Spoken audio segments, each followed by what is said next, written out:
So thanks again for everyone joining today. Today we're going to talk about principal components analysis. I'm just going to do an introduction in general about multivariate data analysis, so that some people are new to this and get a little bit of background on that. And then we're going to get into the principal components analysis, and I'll do some examples using the unscrambler as well. So in the real world, everything really is multivariate. And all multivariate means is that you have many different things happening at one time, and sometimes they correlate with each other or have some cross correlations. So we have multifactorial problems, say something like the weather, right? And there's many factors that are in there that make up the weather. You've got wind, you've got air pressure. If you just get the temperature for the day, that doesn't tell you anything about whether you need to carry an umbrella, for example. So you really need to know all of these factors to get a full picture of what's going on. And the way you understand these factors is we have many different types of sensors. In this case, we have an anemometer, a barometer, a thermometer, a calendar, because we know different times of year. There's different types of general weather trends. Okay, and so this is what multivariate is. Okay, we want to take advantage of that. Now, traditionally, in science, we've worked often in the univariate world, which is looking at just single variables at one time. We've got a process here that has measuring temperature and pH, and they've done statistical limits to determine what's acceptable for both temperature and pH. And you can see here that both temperature and pH fall very well within these limits. So as far as anyone knows, the operator or anyone else, nothing has gone wrong in this case. Well, at the end, something found out and something was off. We go back, we don't know what the root analysis is, we don't know what's really going on. However, temperature and pH have a cross-correlation with each other. And we can see if we plot temperature versus pH, and if we extend our univariate limits, we still don't get any alarms, right? Because the space is too wide to detect this fault. Now, if we notice, there's this one sample that is very different than all of the rest of them, and we would have never known if we did not plot them against each other. Okay, so what we need to have is a way to put multivariate limits on this so that we can define the space, a 95% confidence interval, for example, around the general pattern that we're expecting to see so that you can see these things that are off from each other. Now, another reason why we might need multivariate data analysis is there's certain times when we can only make indirect observations. So, for example, it's impractical to put a thermometer into a furnace, as there's no real thermometers that you can put in there that won't explode at that kind of heat. So what we do instead is we use something like infrared spectroscopy to relate the response, the light response, back with the temperature that we know based on some theoretical principles of infrared light. And when you do these kinds of indirect measurements, that's when you often need a multivariate approach. Okay, so we're often in science observing processes with only the available instrumentation or measurement techniques that we have. And some of these, follow laws of physics or other theoretical models and can be modeled from first principles. But there's other things that are much more complex in nature, and you have to use the data that you have in order to do your analysis. And this is called soft or empirical modeling. And multivariate methods are used to analyze that data so that you can make use of the background knowledge and theory that you do have, make a correct interpretation based on the data that you're seeing, and that gives you the most comprehensive validation that you have for a particular process. Now, data analysis and practice. We like to say that 40% of data analysis is your application knowledge and 30% is your common sense. That's 70% of what's going on. You need to understand your problem and your application before you can make any decisions about it. The remainder is your statistics and the mathematics, and this is what the unscrambler can help you with. So it takes the statistics and mathematics out of your hands so that you are able to use the information that comes out of the unscrambler, apply your application knowledge, and apply your common sense. One of the questions I get asked often is, how do I interpret, say, NIR data, for example? And my answer always is, it depends. It depends greatly on your particular application and what you're trying to understand. So keep that in mind when you're going into any sort of data analysis, that don't put any presuppositions on your data, but you do need to know what you're looking for. There's no black box that's just going to give you the answers. One thing we have to be careful about is causality versus correlation. So you have to be very careful when you're interpreting your data.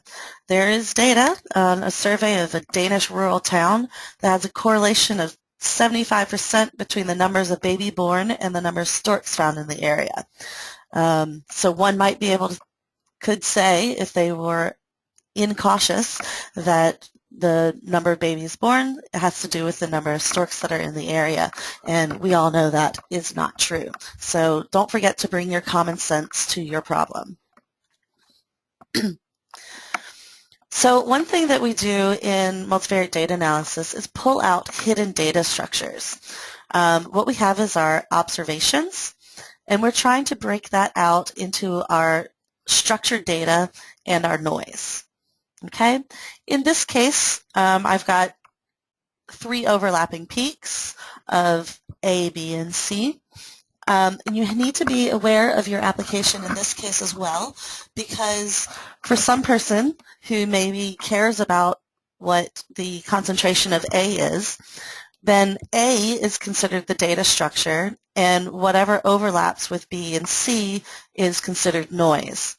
Someone else might actually care about what the concentration of B is, and in that case, B becomes the data structure and A and C are interference and become the noise. So that's another example of when you need to be aware of what you're looking for and what types of noise and data structure there might be. Okay? So there are lots of different multivariate data analysis methods available. We have exploratory data, and so this is when you're unsupervised, you're just looking at your data, very qualitative analysis, and this is where your PCA comes in. So this is where we're going to focus today. We can also do some discrimination and classification. That's going to be separating things out into different groups of data, some quantitative analysis, and that may be supervised or unsupervised. You can use PCA for classification as well, but it's much more qualitative than some of these other methods. And then finally, there's also regression and prediction. So this relates your sets of variables to each other, the indirect observations. And like I said, we're going to focus on the exploratory data analysis today. So what is principal component analysis used for? So like I said, it's used for exploratory data analysis. It's used to extract information, to reduce the noise, and also to reduce your dimensionality. If you're doing something in spectroscopic space, for example, you may have hundreds of wavelengths that you're looking at. And if we can bring that down, instead of looking at 100-dimensional space, using principal components analysis, often we can get that down to a 2- or 3-dimensional space, and you can actually see patterns much more clearly in that way than you can looking at the raw spectra. So we're going to start with our data, and we're going to break that up into our structure and our noise. So the first principle of projection is what we're going to talk about. So when you have your data, you're going to have it in a matrix form. And in the unscrambler, what we do is our variables are in the columns, and our objects or individual samples are going to be per row. And each object is going to have a value for each of these variables. So if we have a three-dimensional space here, so 3 variables, we can plot this object based on those values in that three-dimensional space. So we do that with every sample or object that we have. It's represented as a point in this variable space. And that whole data table then becomes a swarm of data. And we want to understand what are the patterns in this group of data, not the individual data points themselves, but what's happening as this whole group. So the first thing we want to do is we pick the direction of largest elongation. That's the most variability in all this space. And that's called your first principal component. So it's the direction, it's that vector of the maximum variation through the entire swarm of data. Once we've determined what that first direction is, sometimes it's not enough to fully describe the data. So what we do is project it on the new system. So now we have PC1, where everything lines up on that, and we're going to look down that. So we're looking perpendicular or orthogonal to that first principal component, and look at the next direction of maximum variation of what's left in this space. So whatever is not explained by that first principal component is called the residual. So it's the residual information. Once we've done that, and I'm having trouble with my PowerPoint, bear with me.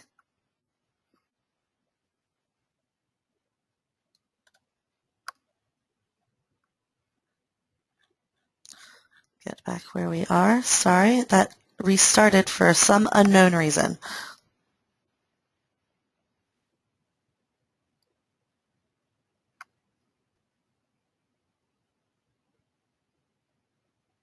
Here we go. So once we have 2 principal components, we now have a plane of space that describes the swarm of data more directly than the individual variables did. Okay? So we can do this if we need to find more and more PCs by keep finding the next orthogonal direction. The maximum number of PCs that you can have is the minimum of either the number of variables or the number of samples minus 1. So if you have 15,000 variables but only 10 samples, the maximum number of PCs you're going to have is 9. If you have 15,000 samples and only 5 variables, then the maximum number of principal components you can have is 5. Okay. Often you're going to find that you probably don't want more than about 5 principal components in general, unless you're talking about a very, very complicated data set, something like spectroscopic analysis of an agriculture or a biological sample. Okay, just because there's a lot going on there. So once we have we've defined our principal components, we can make a 2-dimensional plot and based on those principal components. So what we do is plot principal component 1 on the x-axis and principal component 2 on the y-axis. And just like our individual samples had a value for the original variables, they now have a value for how far from the center of on that principal component they are. And that's called a score. So the value that that individual sample has in the direction of that particular principal component is called its score on that principal component. This is just explaining that again. What is a score? Each point is a sample, and the distance from the mean on the principal component is what the score is. Now we also have something called a loading. If we just start looking at principal components and our scores directly, it doesn't really tell us anything because we don't understand what direction that principal component is in terms of the original variables. So what that is then the loading. So your loading tells you how much each of the original variables is influencing the direction of the principal component. Okay, it's describing the direction of the line through that space. And actually the value that it's given is the cosine of the angle between the vector of the original variable and the principal component. When we're doing principal component analysis, the first thing we do is mean center the data. The reason why we do this is because otherwise you're looking at the direction of maximum variation, and the maximum variation is going to be from the center to your center point of your swarm. So what we do is just find what that mean is, subtract it, and that gets us centered around the origin. It just makes the analysis a little bit easier. Another thing we can do is called variable scaling. This is very useful when your variables are not on the same scale. This is going to be true with any sort of process data or maybe sensory analysis. If we're doing things like I mentioned earlier, the weather, you've got temperature, you've got your barometric pressure, and they're very much on different scales from each other. And this is an explanation, a visual of that. So where we have 3 different variables, they have widely different scales. This is probably from like 1 to 10. This ranges from, say, 10 to 25.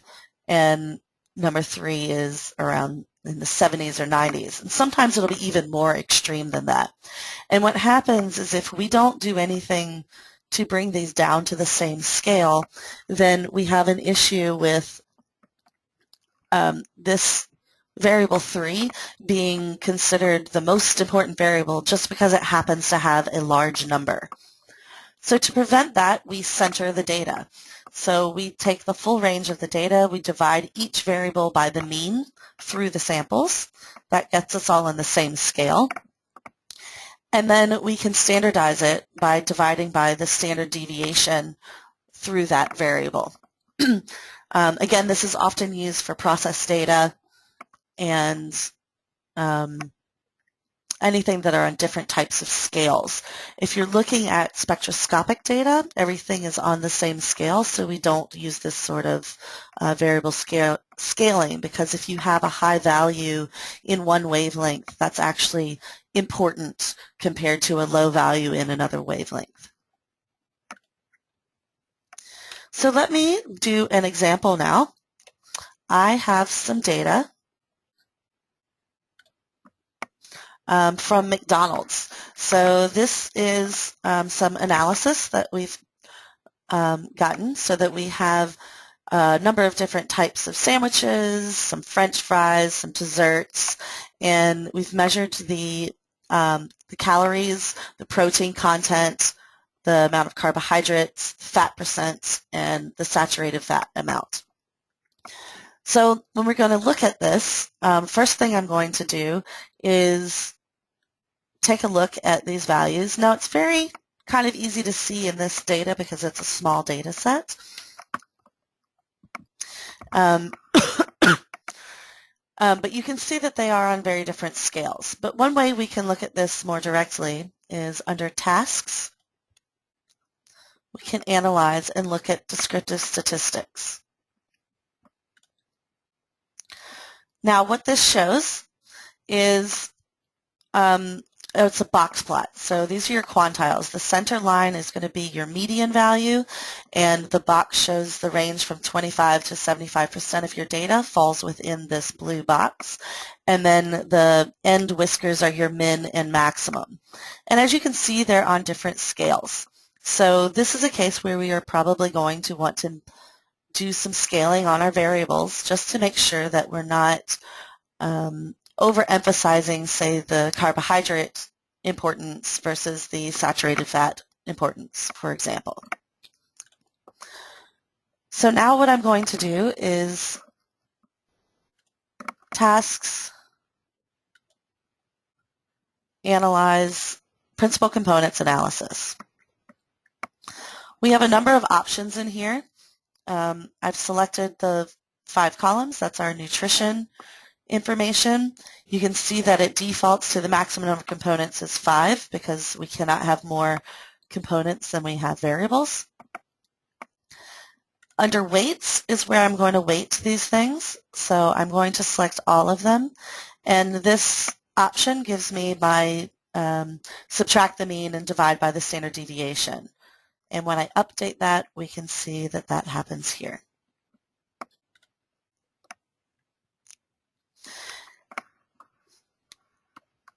So this is our principal components analysis. What we get to start with is going to be our scores plot and our loadings plot. The other thing we kind of look at is our explained variance. I'll get into that a little bit more. Each principal component explains a little bit more of the variance until it reaches 100% by default. The red line is our cross-validation, which is a little bit out of the scope of this particular webinar, so we'll just move forward. But it's showing that we don't want to use any more than 4 principal components, that we're probably going to use less. I'm going to put my labels on here so we can see what is going on. So here are our loadings. Our first principal component is going to be on the x-axis. So what we're seeing is we want to look at what is between the 2 ellipses. So anything that's outside of this ellipse and inside this ellipse along this direction are very important for principal component 1. So in this case, principal component 1 is mostly due to the fat percent and your calorie content, and a little bit of your protein content as well. Principal component 2 is in the y-axis, so this is going to be mostly due to the carbohydrate component and a little bit of the protein. Now, we like to look at the scores and our loadings side by side. So anything that is down in this right-hand, lower right-hand corner of our scores plot is going to correlate to things that have a higher protein amount. And if we go over here and look at it, sure enough, we see that our sandwiches over here, the things with meat in them, our Quarter Pounder, our Big Mac, McFeast, grilled chicken, right? So we'd say that the Quarter Pounder has the most protein out of these particular things.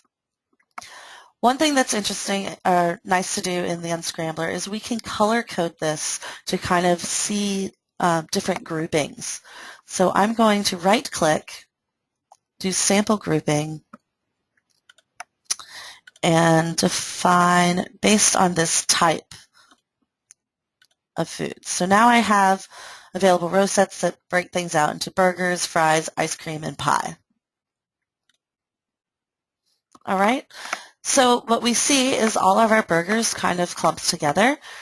This is where we can see some patterns in our data. So this is what you'd like to see, is that, you know, your burgers kind of clumped together down here, your ice creams are kind of falling together, and then you have your fries and your pie up here.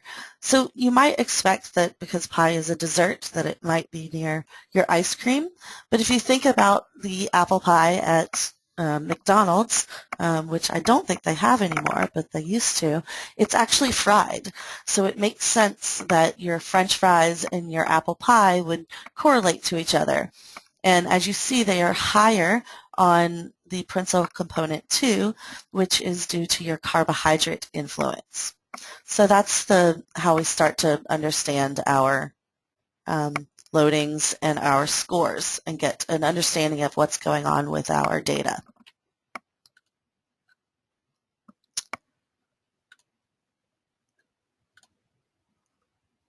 So how do we interpret a principal component model? So I started to talk you through it, but now let's really get into the gritty. So the first there's a number of things that you want to take into account. You want to take into account the number of components, you want to look at the scores, and you want to look at the loadings. I don't use the biplot as much because I like to look at the scores and loadings next to each other. The biplot just puts the scores and loadings on top of each other so that you can see a little bit more directly how they overlap. You can plot them in the same window, but I just focus on them side by side personally. So it's a personal preference of whether you want to look at the scores and loadings separately or side by side versus over on top of each other. So how do we choose the number of components? So our criteria for selecting principal components is how much of the explained variance there is. We look for a clear global maximum or a local maximum or a plateau in the data. This is what our curves look like. The calibration variance, so in this case we're looking at the residual variance. This is how much of the information is left over after we've applied the principal components. And as you can see, by definition, the calibration variance will trend towards 0. At a certain point in here, adding an extra principal component doesn't add any extra valuable information anymore. So you have to be aware of that and try to make a cutoff.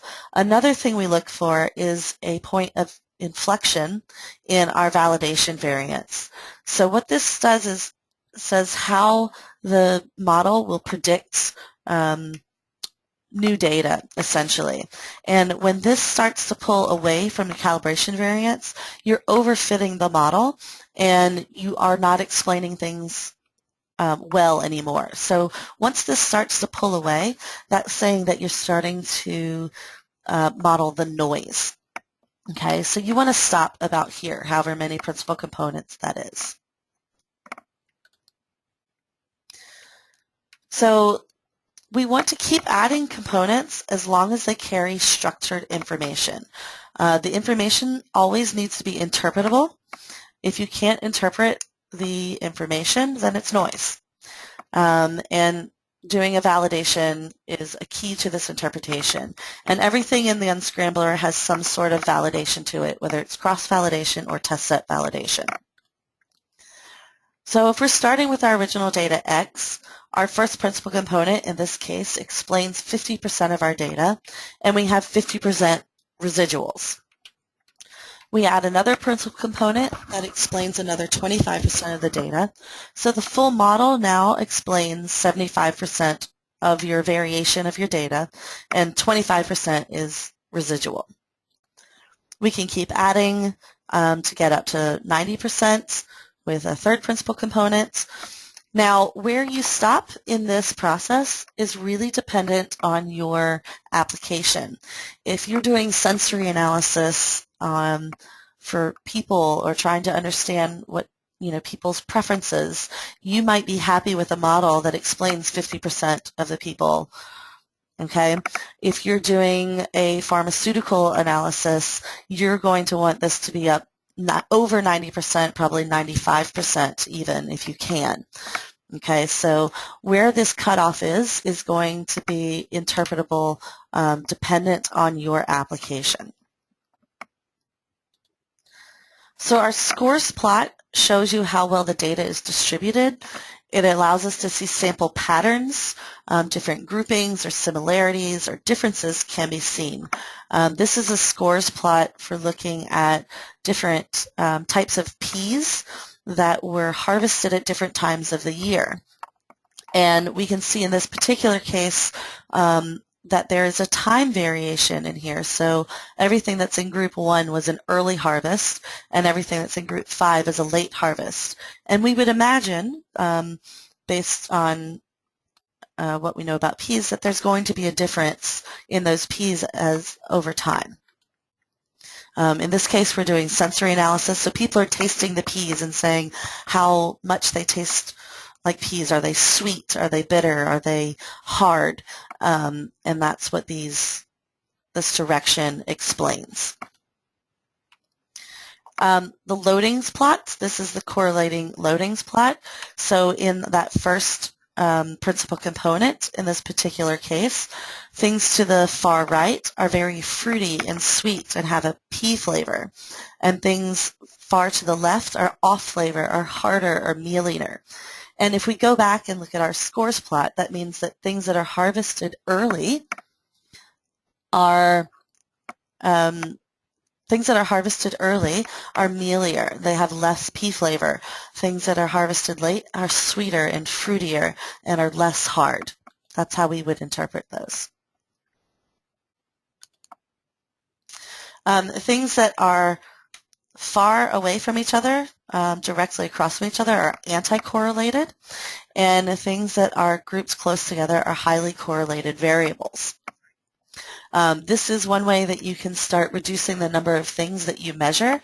If you have some highly correlated variables, if one of them is very difficult to measure or expensive to measure and another one is cheap, you can use this as a justification to not measure that one, the expensive one, anymore, because measuring something else is easier and gives you the same information. This is the correlation loadings plot. This shows you the correlation between the variables and the PCs. This puts it on a unit circle. It shows from a 0 to 1 how important that variable is for that particular component. And we can see here in this case, principal component 3, all of our data falls within that inner ellipse, which means that it's explaining less than 50% of that principal component.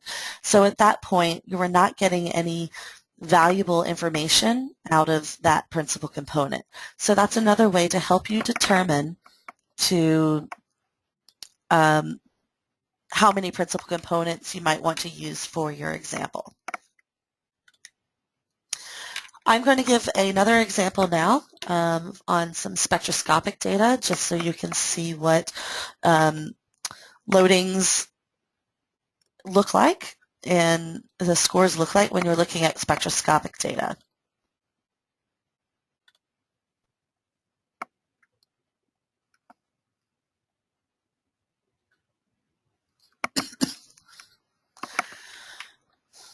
So what I have here is some near infrared spectrum on different types of fuels.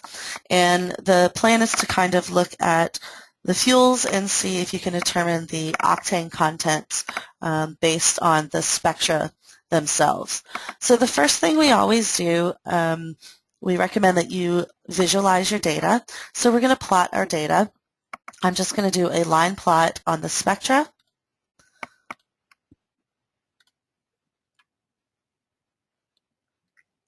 And we can take a look at what's going on here. So this is what spectra of fuels look like in near IR. We can see, if you remember your vibrational frequencies, these are going to be your carbon-hydrogen bonds. And then we've got some more carbon-hydrogen, some OHs up here.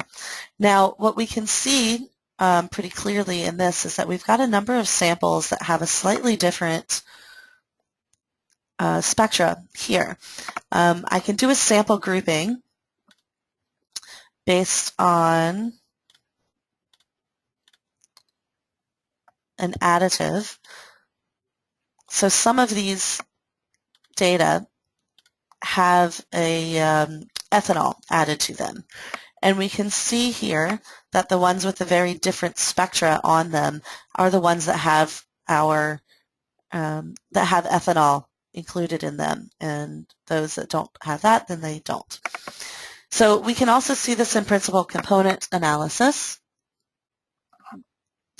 So I'm going to analyze my principal components. We're going to do a training set in this case and do NIR spectra. We are not going to weight our data because the variation in the individual variables are correlated with each other, unlike in the previous example.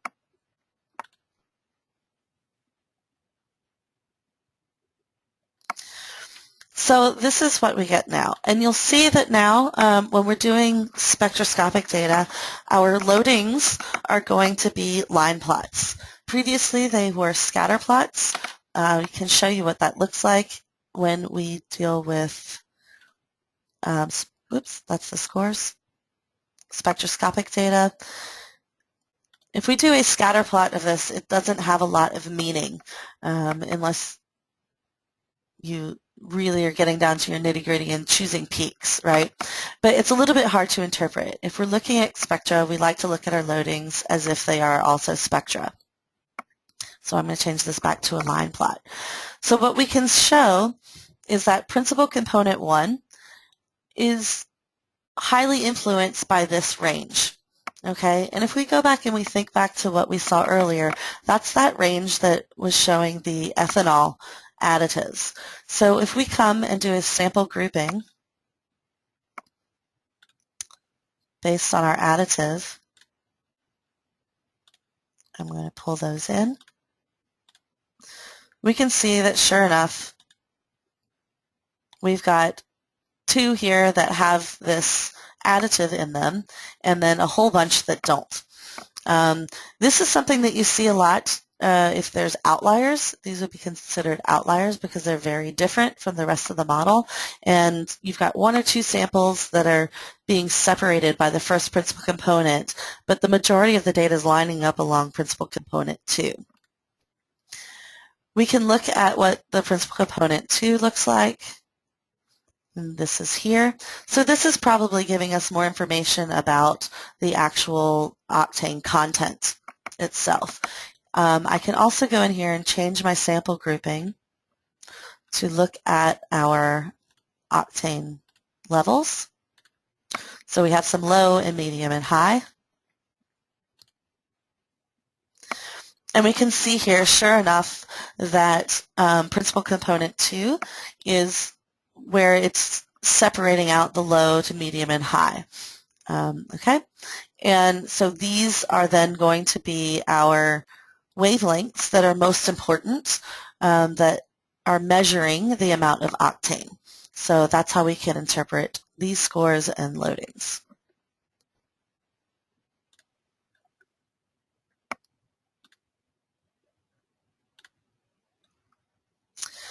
So I'm just going to wrap up on how to be a good data analysis.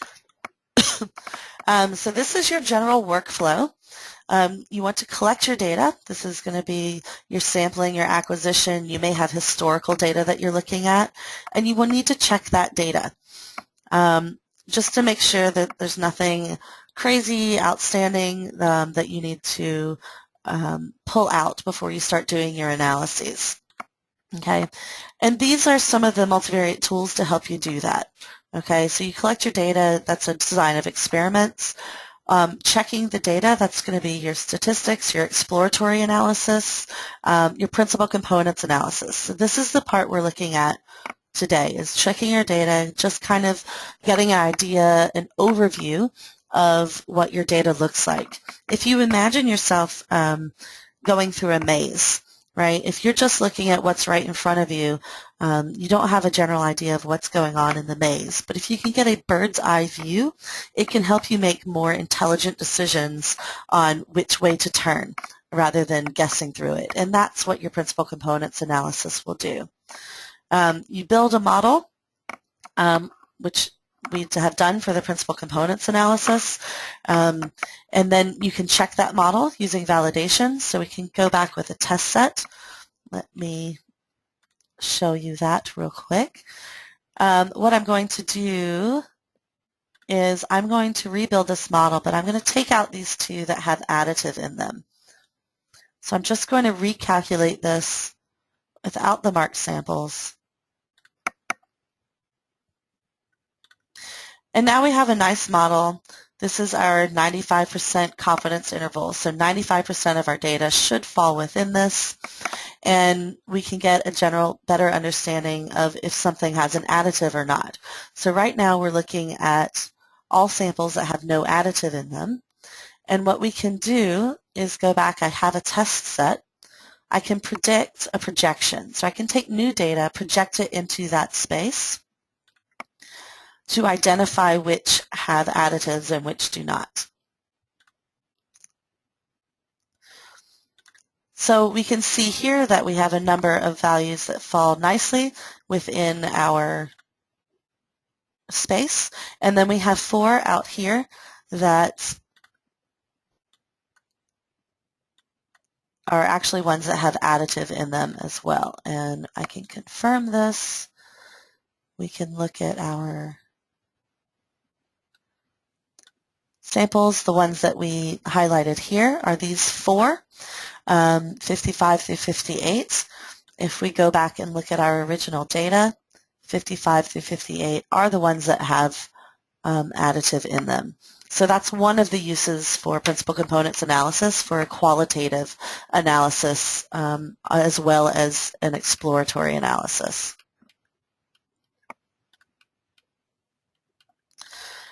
This is what we did. We applied the model on new samples.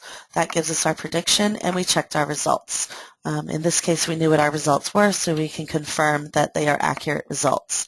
Once you confirm that your model works appropriately for data that you know the answer to, you can then be confident in applying it to new data and using that as your primary method.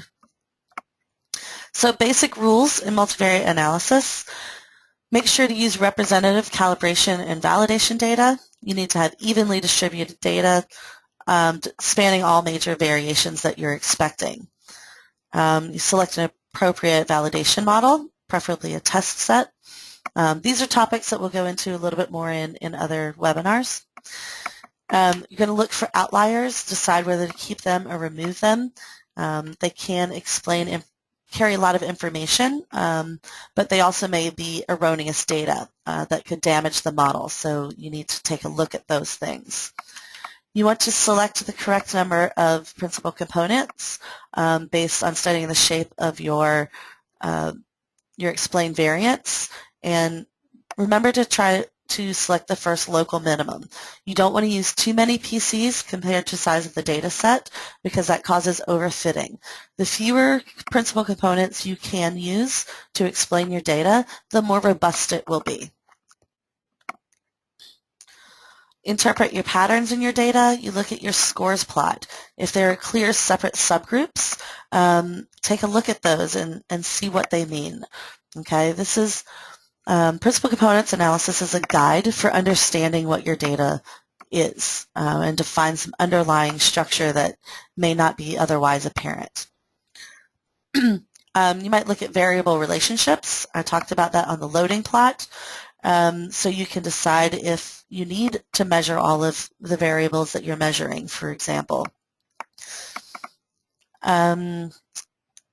And don't transform or preprocess your data unless you know what you're doing and why. Like I said, we use the weights and standard deviation if your variables are different kinds or have different types of ranges. There's some other preprocessing that you may do, but try not to fool around with your data too much because it can really skew your interpretation. You want to check how your model performs when you're predicting new data by studying your validation results. And remember that your error is dependent on your validation method. The biggest thing here is going to be practice makes perfect, or rather practice makes better. I'm always learning. I've been doing this for between 7 and 10 years, and every day I learn something new. So keep that in mind, that everyone starts somewhere and you just keep moving forward and learning more as you go. So that's the end of the webinar proper, and I am taking questions now.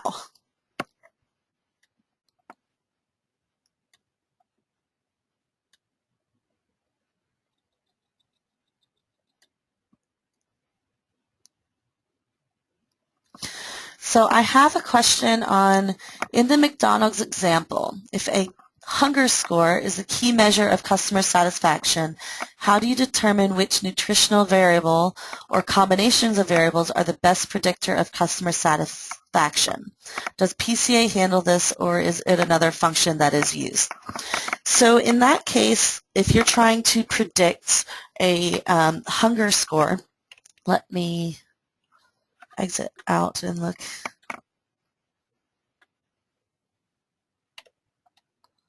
at my McDonald's example. So one of the things you could do is you can change what this grouping is. Clear all. Yeah, obviously I don't have a hunger score on here, but I could do something like calorie contents, and I can create row sets based on that. So we can see if there's different, if there's a direction involved in there. So it would be a very qualitative analysis of this. If you wanted a quantitative analysis for that hunger satisfaction, you're actually going to use a regression model of some sort, either principal components regression, which would look at this direction with a Y data. So it would be using your principal components to predict the Y. Principal components analysis itself is a qualitative analysis.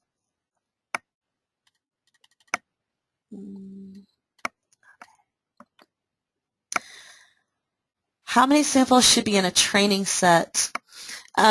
So the general rule of thumb is if you have a large amount of data, I usually split them into about 2/3 of your data for a training set and 1/3 for a test set. And you want to make sure that you don't choose them just randomly, but you want to make sure that both your training set and your test set cover the entire range of variations that you're expecting to see. So that's a kind of rule of thumb.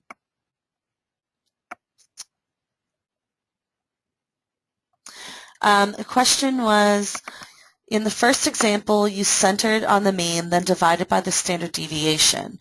Was that the overall standard deviation or standard deviation by each variable? Yes, so that's going to be variable specific.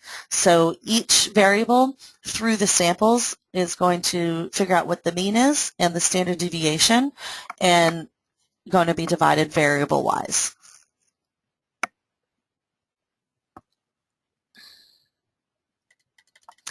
If I see that my data is explained by PC1 100%, should I use PCA or not? I love when I see that my data is explained 100% by one principal component. The fewer number of PCs you need to explain your data, the more robust your model is. What it's going to do is help you determine what variables are actually the important ones to describe your data.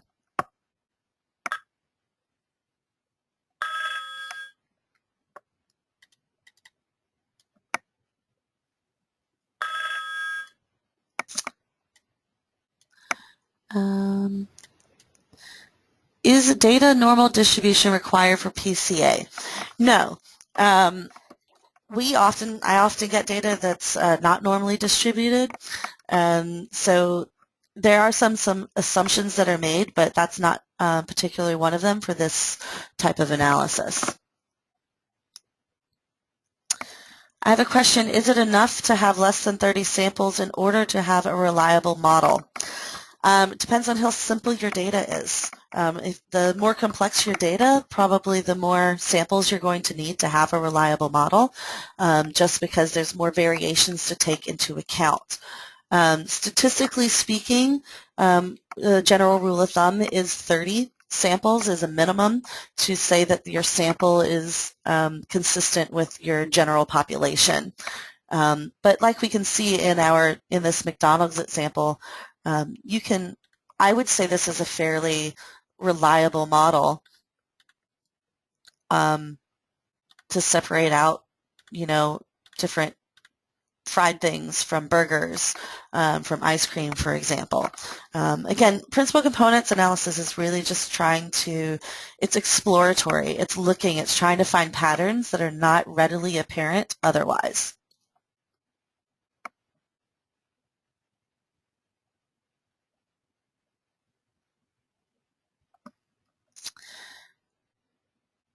Is there any scenario where PCA will fail? Sure, any data analysis will fail.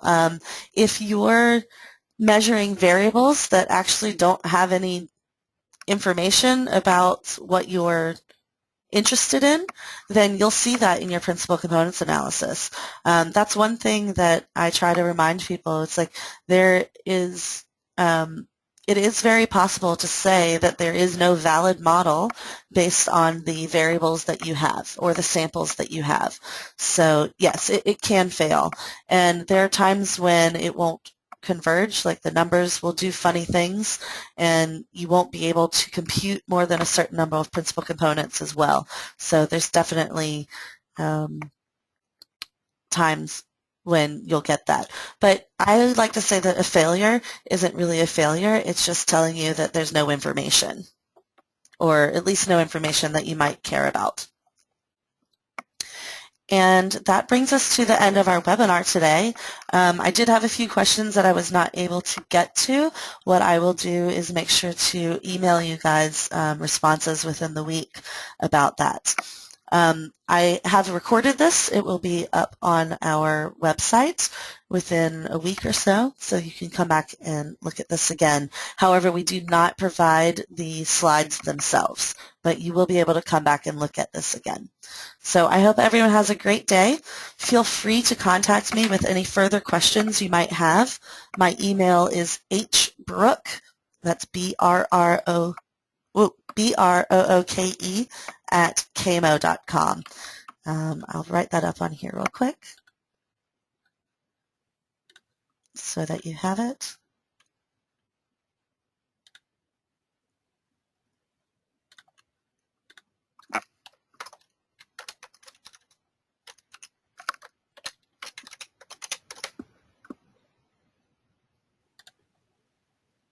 Okay, so feel free to reach out to me any time you need.